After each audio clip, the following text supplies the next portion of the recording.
Fala galera, estamos aqui mais uma vez para reagir a um vídeo sobre A história do Cazé, né? a história do Cazé, exatamente, a história do Cazé, né? As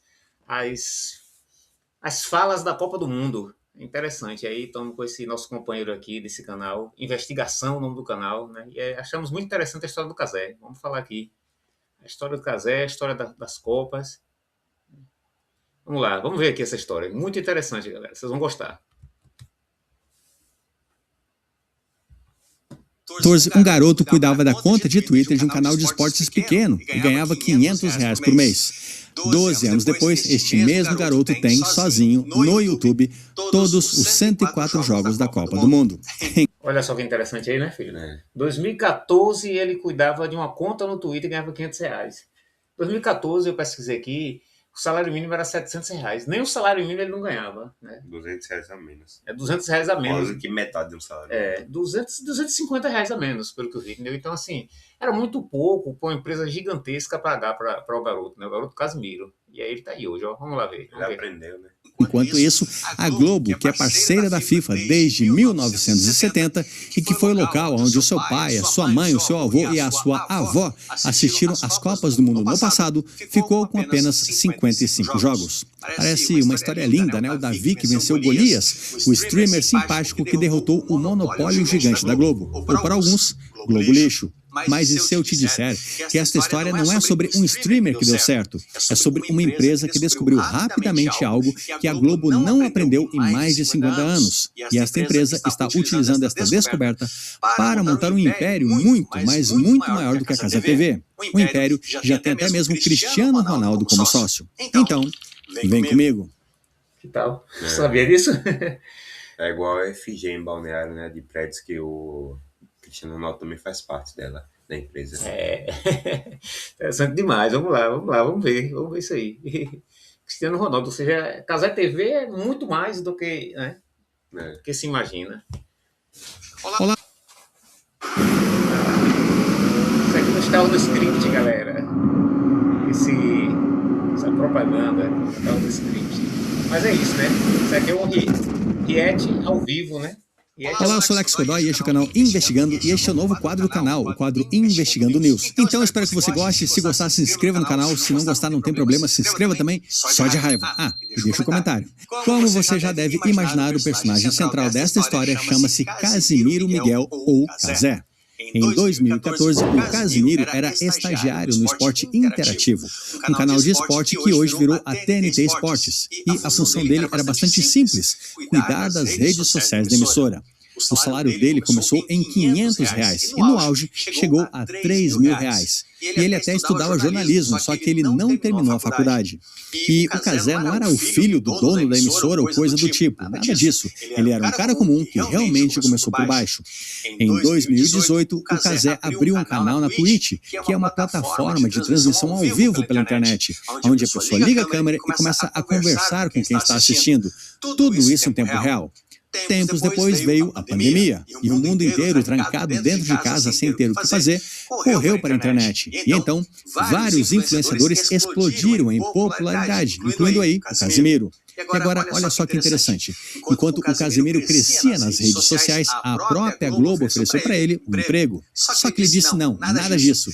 Ele recusou a maior emissora do Brasil porque, segundo ele, na internet, ele teria uma liberdade que a televisão jamais iria dar. E guarda esta decisão porque ela vale ouro, pelo menos para ele. Em 2022, o Casimiro se juntou a uma empresa chamada de Live Mode e então criou a Cazé TV. E no início era uma estrutura bem pequena, claro, só que mesmo assim ele transmitiu 16 jogos do Campeonato Carioca na Twitch. E aí no fim É muita coisa, né? É porque ele conseguiu um contato nacional, muito provavelmente, né? Ele deve ser carioca, então já conseguiu com alguns amigos, né?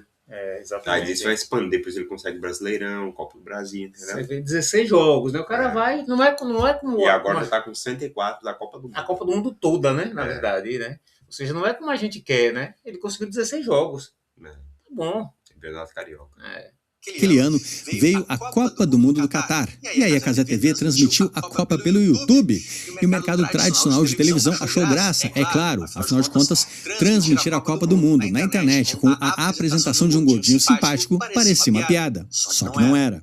E esse foi o erro de avaliação mais caro que a televisão brasileira cometeu em décadas, porque o gordinho simpático do Rio bateu recorde atrás de recorde atrás de recorde. E o pico foi de 6,9 milhões de pessoas assistindo ao mesmo tempo na eliminação do Brasil para a Croácia. 6,9 milhões de pessoas é mais do que a população inteira de muitos países que estavam jogando aquela Copa. Hoje, o canal da Cazé TV tem mais de 22 milhões de inscritos, na verdade, muito mais. E no último jogo do Brasil ele teve 18 milhões de visualizações, quase 19 milhões. Brincadeira? Então pular de 6 para 19, né? Exatamente, essa é a análise, né? É recorde atrás de recorde, né? Interessante demais. E sobe todo dia, e bilhões de visualizações. Agora presta atenção em uma coisa que quase ninguém conta e que provavelmente você não sabe. O Casimiro é o rosto dessa história, mas ser o rosto não significa ser o dono. Agora deixa eu te explicar como a Globo, sem querer, deixou tudo isso acontecer. Um vacilo, né? A Globo, como eu falei, é parceira da FIFA desde 1970. E a partir de 2002, ela passou a ter a exclusividade total da Copa do Mundo aqui no Brasil. E isto não era pouca coisa, não. A Globo chegou a representar sozinha cerca de 40% de toda a receita mundial da FIFA com direitos de transmissão. Só que aí chegou 2020 e a pandemia parou o planeta. O dólar 60% da receita mundial da FIFA ela chegou a representar. É brincadeira? Parou e a Globo começou a cortar custos. Entre uma demissão aqui e outra ali, a Globo olhou para o seu contrato. Só pausar. Vamos lá, né? Retomando, porque o computador deu esquente aí, né? Vamos aproveitar e pedir para vocês compartilhar esse vídeo e comentar bastante, ajudar o canal, né? Porque a coisa tá feia aqui. Qualquer hora o canal vai ter que parar, porque a gente vai ficar sem notebook voltando aqui. Então vamos lá. Acho que foi não. Cadê? Em junho de 2020, a Globo foi operar a justiça para suspender o pagamento de uma parcela de 90 milhões de dólares, que na época dava mais ou menos 490 milhões de reais. A FIFA, é claro, não gostou nada disso e também processou a Globo, e a briga foi feia. Para conseguir um novo acordo com a FIFA, a Globo abriu mão de uma coisinha que naquele momento parecia um mísero detalhe, algo sem importância nenhuma, a exclusividade na internet. E assim, a Globo manteve os direitos da Copa na TV aberta, mas abriu mão do digital, que ela enxergava como sendo o patinho feio do seu contrato. O pacote de internet naquela época valia cerca de 8 milhões de dólares, uma migalha perto dos 90 milhões de reais que estavam no processo. Então a Globo literalmente deixou a bola quicando ali na marca do pênalti para alguém chegar e chutar. E é isso que surge então alguém que já tinha brigado com a Globo no passado, ou melhor, já tinha apanhado da Globo no passado e agora voltou para dar o troco. A empresa que comprou os direitos digitais se chama Live Mode, e é aqui que a história fica bem interessante. Olha só, a Live Mode foi fundada em 2017 por Edgar Diniz e Sérgio Lopes. E adivinha de onde esses dois vieram? Eles são os criadores do Esporte Interativo, o mesmo programa onde o Casimiro foi estagiário. A parte curiosa é que o Esporte Interativo lá atrás já tinha tentado brigar com a Globo de igual para igual, montando um canal de televisão aqui no Brasil. Só que não deu certo, é claro. Esse canal novo, né? Agora, rapaz, o Esporte Interativo, cara, era muito bom. Era muito bom, transmitia muito bem. Não lembro, não. Cara, esse espetáculo você não gostou, não. Eu, seu tio, todo mundo assistindo o Esporte Interativo. Porque esses caras aí que você tá vendo aí, ó, todos eles eram do Esporte Interativo. Esse era lá que tá com o Cazé e uma parte que a Globo contratou agora. Rapaz, é muito bom. E eles transmitiram o Campeonato Nordestino uma vez e eles botaram o nome de Lampions League. Rapaz, fantástico, só interativo, né? E acabou, né? Ideia, né? É a luta, Lampions League. Rapaz, os caras bons porque demais. a empresa maior, né? Quando tenta destruir empresa pequena, ela consegue, né? Consegue, sim, exatamente. É o Então, mercado, caso Moraes. é história de superação, tanto ele quanto os fundadores. Né? Exatamente. E esse cara aqui, ó, esse cara aqui do lado do casal comentarista, cara, Luizinho, esse cara é fantástico. Foi sufocado e depois foi vendido para a Turner em 2015. Então, o pessoal entendeu o recado. Aqui no Brasil, você não vence a Globo montando outra televisão. E aí eles voltaram, só que dessa vez, eles não criaram uma nova televisão. Eles criaram um canal no YouTube. E o toque de genialidade foi colocar um rosto amigável à frente deste canal. Agora, olha só que legal. Eu li várias entrevistas para criar esse roteiro e eu descobri que quem fez televisão lá nos anos 80 conta que a Record, com o Silvio Luiz, dava um banho de audiência na Globo, mesmo sem ter o dinheiro ou a estrutura da Globo. Você lembra quando eu falei esses dias sobre o Silvio Luiz? A gente precisa conhecer a história da televisão. Não. Falei com você sobre isso. Eu assisto o Luiz esse aqui, ele tá rouco, tá velho. Lembra que eu mostrei? Não lembro. Pois é, eu mostrei a você esses dias. Essa semana ainda. Pois. É o Silvio Luiz. Depois você vai ver ele de novo. Então, depois você procura ele de novo, aí você vai lembrar. Segundo as pessoas dizem, o Silvio Luiz ganhava na irreverência, na personalidade e no carisma. E tem gente que chegou até mesmo a dizer que foi justamente por causa desta concorrência no passado que a Globo correu para comprar a exclusividade de tudo que ela podia, já que a Globo pode ter tudo, menos carisma. A Casa TV, no fundo, é um Silvio Luiz amplificado pela internet, totalmente de graça e para o mundo inteiro. E então o Casemiro se tornou o rosto da Casa TV. E ele tem um carisma que atrai um público gigantesco, especialmente o público mais jovem. Porém, a dona da Casa TV é a Live Mode, e ela é uma empresa gigante. Em 2024, dois fundos também gigantes se tornaram sócios da Live Mode, a General Atlantic dos Estados Unidos e a XP. E então, em maio de 2026, General Atlantic e XP. E tem mais uma surpresa. A XP não é XP Investimentos, não? É. O jogador Cristiano Ronaldo comprou uma fatia bem relevante do braço internacional da Live Mode. A ideia é fazer lá fora, começando por Portugal, exatamente o que a Casa TV fez aqui no Brasil. E assim, Cristiano Ronaldo, o homem mais seguido do planeta, com um patrimônio de cerca de 1,4 bilhão de dólares, virou o novo rosto para o novo mercado. O que a Live Mode está fazendo é replicar a fórmula, é colocar um rosto conhecido em um produto. E isso funciona no Brasil e provavelmente vai funcionar no resto do mundo. Exatamente. A Live Mode é ao mesmo tempo três coisas. É o parceiro comercial exclusivo da FIFA para a América do Sul, é a dona de 100% da Casa TV e se tornou... Aqui no Brasil é Casa TV, lá no Portugal vai ser outra pessoa. E lá na Europa vai ter outro e outro e outro.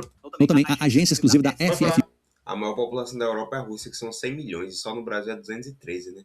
E o Futebol Forte União, que é o bloco de 35 clubes das 4 divisões do futebol brasileiro. E então nós chegamos na Copa do Mundo de 2026. E aí, será que a Casa TV finalmente bateu de frente com a Globo? E a pergunta é, quem ganhou? Ai, não sei, parece que tá faltando alguma coisa. Então eu perguntei pro chat GPT. Essa sou eu usando a... mas é isso mesmo. Lá é ao vivo. Sábado, 13 de junho, o Brasil estreou na Copa do Mundo contra o Marrocos e ficou no 1-1 em um jogo horrível de se assistir. Já fora do campo rolou uma outra disputa, o da audiência. Só que tem um detalhe nesta guerra que ficou bem engraçado de se assistir. A Globo, junto com outras emissoras de TV aberta, começaram uma campanha pedindo para o brasileiro comprar uma antena digital, com o argumento de que na TV o jogo chega mais rápido, sem o conhecido atraso da internet. E não é mentira, tá? Esse atraso realmente existe. Um teste feito na abertura da Copa do Mundo, a transmissão da Casa TV no YouTube chegou a ter de 15 a 20 segundos de atraso em relação à imagem da TV aberta. Lembra dessa discussão que teve? Ou seja, isso é tempo de sobra para o seu vizinho gritar gol antes mesmo de você saber gol de quem. Só que o Casemiro respondeu na hora e com um argumento bastante difícil de rebater. Ele disse, pode comprar a antena que você quiser, que ela não vai tirar os quase 50 jogos a mais que só vão passar na Casa TV. E eu tenho que admitir, ele está certo. Sobre aquela transmissão do Jogo do Brasil na televisão tradicional, a Globo disse que 49 milhões de pessoas assistiram na TV aberta. Globo, isso é o que a Globo diz, já que não tem como ter certeza de nada, você tem que confiar e ponto final. Já na internet você realmente sabe, você consegue visualizar quantas pessoas estão assistindo ao jogo ao mesmo tempo. Outro fato curioso é que, como comparação na estreia do Brasil na Copa de 2022, a Globo disse que teve 74,9 milhões de pessoas assistindo ao mesmo tempo ao Brasil e Sérvia. Ou seja, isso são 30% menos espectadores de uma Copa para outra. Só finalizando esta informação, o SBT que levou o Galvão Bueno teve cerca de 7 milhões de espectadores, segundo a emissora. Já no YouTube, a Casa TV bateu o seu próprio recorde. O Galvão sempre foi da Globo e agora foi com o SBT, né? Rapaz, é uma resenha, viu? Há 12,7 milhões de pessoas assistindo ao jogo ao mesmo tempo. Ou seja, o maior número de espectadores desde que o canal nasceu lá em 2022. Agora, não é que eles fizeram de novo? Na última sexta-feira, a Casa TV chegou a 16,1 milhões de pessoas assistindo ao mesmo tempo a Vitória do Brasil sobre o Haiti. E isso representa um crescimento de 28% na audiência entre esses dois jogos do Brasil. E na verdade a Casa TV tem muito o que comemorar, pois ela entrou para a história do streaming esportivo, já que 16,1 milhões de pessoas ao mesmo tempo é o maior pico já registrado em um único jogo de futebol no YouTube em todo o planeta. E olha que a Copa está apenas começando.